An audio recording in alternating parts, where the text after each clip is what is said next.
The Lean Startup by Ries.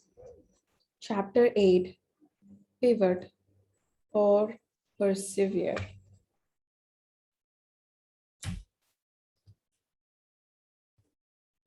Every entrepreneur eventually faces an overriding challenge in developing a successful product, deciding when to pivot and when to persevere. Everything has been discussed so far is a prelude to a seemingly simple question. Are we making sufficient progress to believe that our original strategic hypothesis is correct? Or do we need to make a major change? That change is called pivot, a structured course correction designed to test a new fundamental hypothesis about the product, strategy, and engine of growth. Because of the scientific methodology that underlies the lean startup, there is often a misconception that it offers a rigid clinical formula for making pivot or persevere decisions. This is not true. There is no way to remove the human element, vision, intuition, judgment from the practice of entrepreneurship, nor would that be desirable. My goal is advocating a scientific approach to the creation of startups.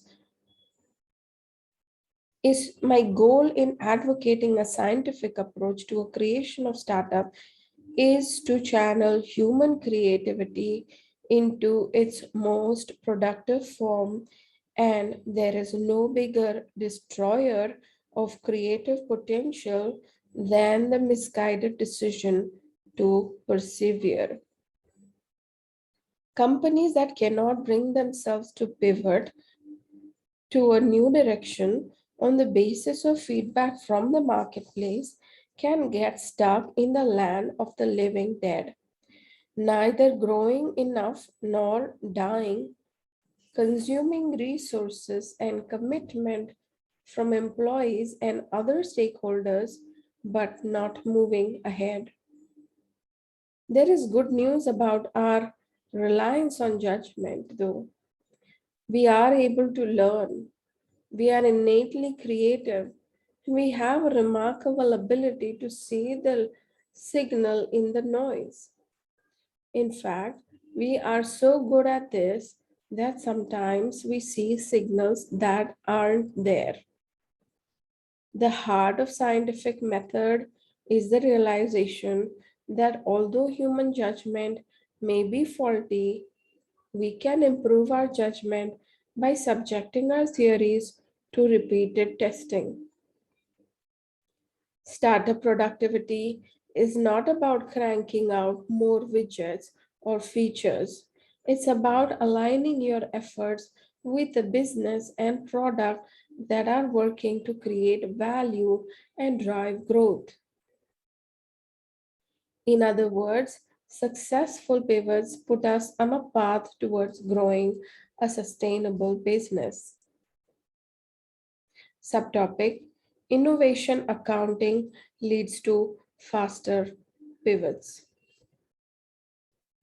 To see this process in action, meet David Benetti, the CEO of Votizon. David has had a long career helping to bring the American political process into the 21st century. In the early 1990s, he helped build USA.gov, the first portal for the federal government.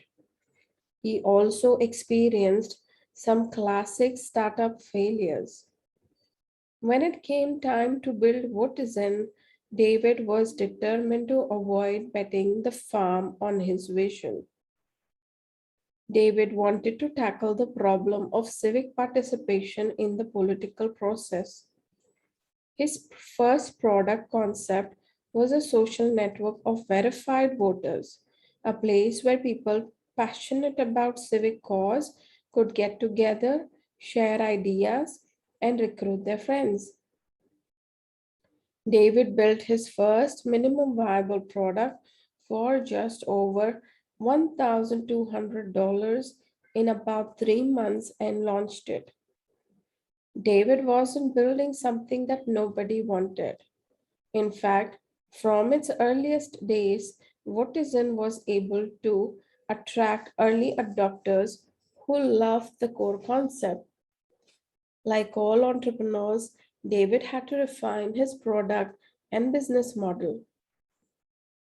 What made David's challenge especially hard was that he had to make these pivots in the face of moderate success. David's initial concept involved big leap of faith. Number one, customers would be interested enough in the social network to sign up. Number two, Votizen would be able to verify them as registered voters. Number three, customers who are verified voters would engage with the site's activism tools over time. Number four, engaged customers would tell their friends about the service and recruit them into civic causes. 3 months and $1,200 later, David's first MVP was in customers' hands. In the initial cohorts, 5% signed up for the service and 17% verified their registered voter status.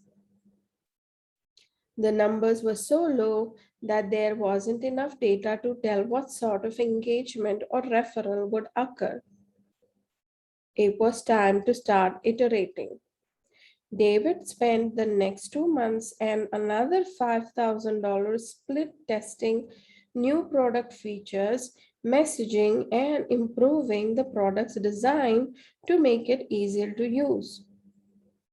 Those tests showed dramatic improvements, going from 5% registration rate to 17% and from 17% activation rate to 90%. Such is the power of split testing. This optimization gave David a critical mass of customers with which to measure the next two leaps of faith. However, as shown, those numbers proved to be more discouraging. David achieved a referral rate of only 4% and a retention rate of 5%. David knew he had to do more development and testing. For the next 3 months, he continued to optimize, split test, and refine his pitch. He talked to customers, held focus groups, and did countless A to B testing. As was explained in Chapter 7, in a split test, different versions of a product are offered to different customers at the same time. By observing the change in behavior between the two groups, one can make inferences about the impact of the different variations. As shown in the chart below, the referral rate nudged up slightly to 6% and retention rate went up to 8%. A disappointed David had spent 8 months and $20,000 to build a product that wasn't living up to the growth model he had hoped for. David faced the difficult challenge of deciding whether to pivot or persevere. This is one of the hardest decisions entrepreneurs face. The goal of creating learning milestones is not to make the decision easy, it is to make sure that there is relevant data in the room when it comes time to decide. Remember, at this point, David has had many customer conversations. He has spent plenty of learning. He has plenty of learning that he can use to rationalize the failure he has experienced with the current product. That's exactly what many entrepreneurs do. In Silicon Valley, we call this experience getting stuck in the land of the living dead. It happens when a company has achieved a modicum of success, just enough to stay alive, but is not living up to the expectation of its founders and investors. Such companies are a terrible drain of human energy. Out of loyalty, the company and founders don't want to give in. They feel that success might just be around the corner. David has two advantages that helped him avoid this fate. Despite being committed to a significant vision, he had done his best to launch early and iterate. Thus, he was facing a pivot or persevere moment just 8 months into the life of the company. The more money, time, and creative energy that he has been sunk into an idea, the harder it is to pivot. David had done well to avoid the trap. David had identified his leap of faith questions explicitly at the outset and, more important, had made quantitative predictions about each of them. It would not have been difficult for him to declare success retroactively from his initial venture. After all, some of his metrics, such as activation, were doing quite well. In terms of gross metrics, such as total usage, the company had positive growth. It is only because David focused on actionable metrics for each of his leap of faith question that he was able to accept that his company was failing. In addition, because David had not wasted enough energy on premature PR, he was able to make his determination without public embarrassment or distraction. Failure is a prerequisite to learning. The problem with the notion of shipping a product and then seeing what happens is that you are guaranteed to succeed at seeing what happens. But then what? As soon as you have a handful of customers, you're likely to have five opinions about what to do next. Which should you listen to? Votizon's results were okay, but they were not good enough. David felt that although his optimization was improving the metrics, they were not trending towards a model that would sustain the business overall. But like all good entrepreneurs, he did not give up prematurely. David decided to pivot and test a new hypothesis. A pivot requires that we keep one foot rooted in what we've learned so far while making a fundamental change in strategy in order to see even greater validated learning. In this case, David's direct contact with customers proved essential. He had heard three recurring bits of feedback in his testing. One, I always wanted to get more involved. This makes it so much easier. Two, the fact that you prove I'm a voter matters. Three, there's no one here. What's the point of coming back? David decided to undertake what I call a zoom in pivot, refocusing the product on what previously had been considered just one feature for a larger whole. Think of a customer comments above. Customers like the concept. They liked the voter registration technology, but they weren't getting value after the social networking part of the product. David decided to change Votizon into a product called Add to Go, a social lobbying platform. Rather than getting customers integrated in a civic social network, Add2Go allows them to contact their elected representatives quickly and easily via existing social network such as Twitter. The customer engages digitally, but Add2Go translates that digital contact into paper form. Members of the Congress receive old fashioned printed letters and petitions as a result. In other words, Add2Go translates the high tech world of its customers into the low tech world of politics. Add2Go has a slightly different set of leap of faith questions to answer. It still depends on customer signing up, verifying their voter status, and referring their friends, but the growth model changes. Instead of relying on an engagement driven business, Add2Go was more transactional. David's hypothesis was that passionate activists would be willing to pay money to have Add2Go facilitate contacts on behalf of voters who cared for their issues. David's new MVP took 4 months and another $30,000. He'd now spent a grand total of $50,000 and worked for 12 months. But the results from his next round of testing were dramatic. Registration rate 42%, activation 83%, retention 21%, and referral a whopping 54%. However, the number of activists willing to pay was less than 1%. The value of each transaction was far too low to sustain a profitable business, even after David had done his best to optimize it.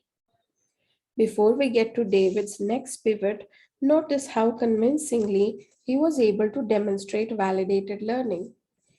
He hoped that with this new product, he would be able to improve his leap of faith metrics dramatically, and he did. He did this not by working hard, but by working smart, taking his product development resources and applying them to a new and different product. Compared with the previous 4 months of optimization, the new 4 month of pivoting had resulted in a dramatically higher return on investment. But David was still stuck in an age old and entrepreneurial trap. His metrics and product were improving, but not fast enough. David pivoted again. This time, rather than rely on activists to pay money to drive contracts, he went to large organizations, professional fundraisers, and big companies, which all have a professional and business interest in political campaigning. The companies seemed extremely eager to use and pay for David's service, and David quickly signed letters of intent to build the functionality they needed.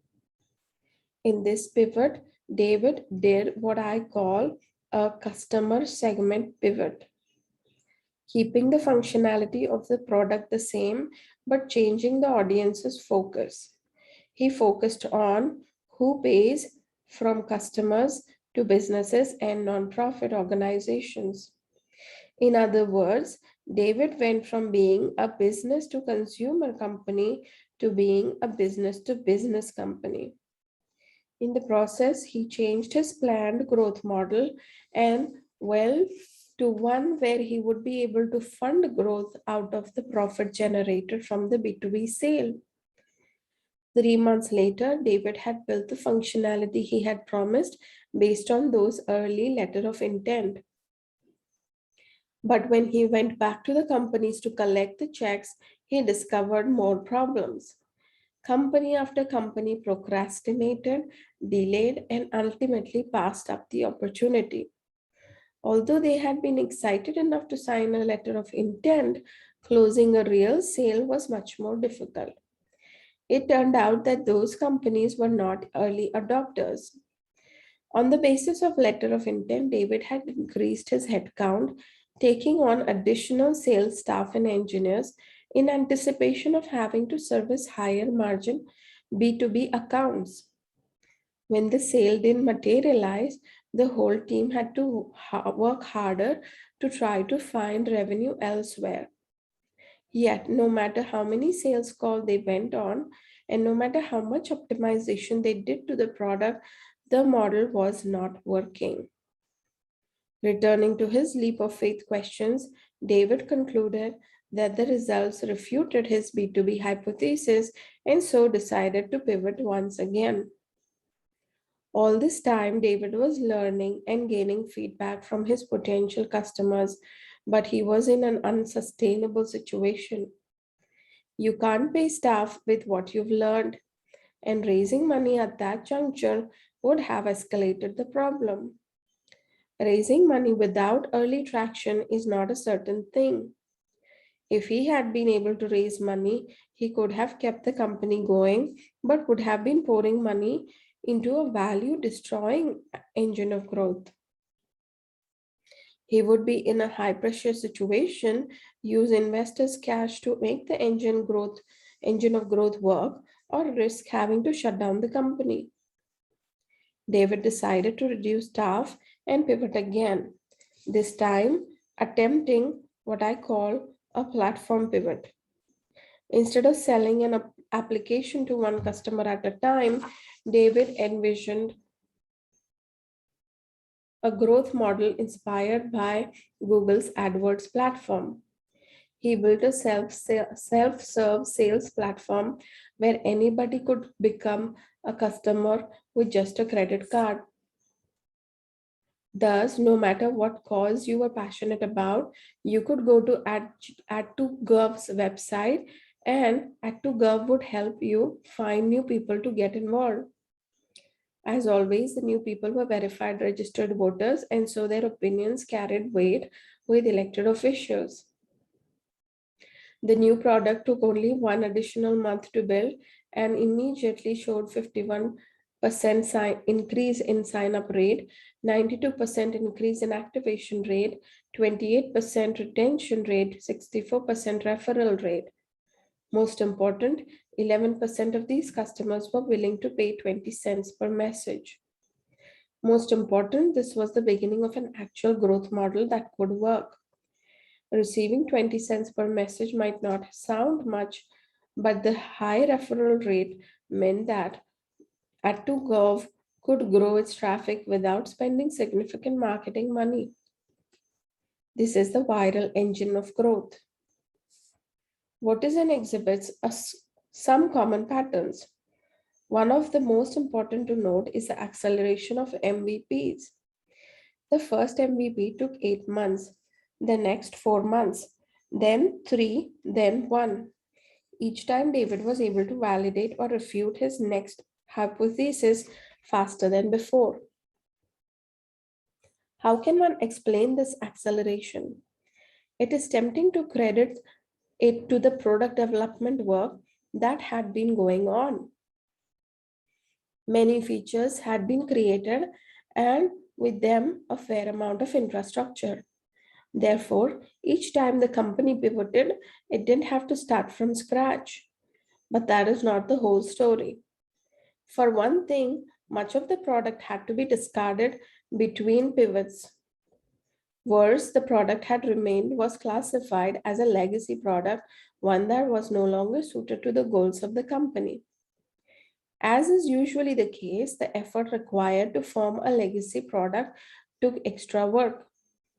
Counteracting these forces were the hard-won lessons David had learned through each milestone. Votizon accelerated its MVP process, and because it was learning new critical things about its customers, market, and strategy. Today, 2 years after its inception, Votizon is doing well. They recently raised 1.5 million from Facebook's initial investor Peter Thiel. one of the very few consumer internet investments he had made in recent years. Votizon system now can process voter identity in real time for 47 states representing 94% of the US population has and has delivered tens and thousands of messages to Congress. The Startup Visa campaign used Votizon's tool to introduce the Startup Visa Act, which is the first legislation introduced into the state solely as a result of social lobbying. These activities have attracted the attention of established Washington consultants who are seeking to employ Votizon's tool in future political campaigns. David Benetti sums up his experience learning a lean startup. Sorry, David Benetti sums up his experience building a lean startup. In 2003, he says, I started a company in roughly the same space as I am today. I had roughly the same domain expertise and industry credibility fresh off the USA.gov success. But back then, my company was a total failure, despite consuming significantly greater investment. While now I have a business making money and closing deals. Back then, I did the transaction linear product development model, releasing an amazing product after 12 months of development, only to find that no one would buy it.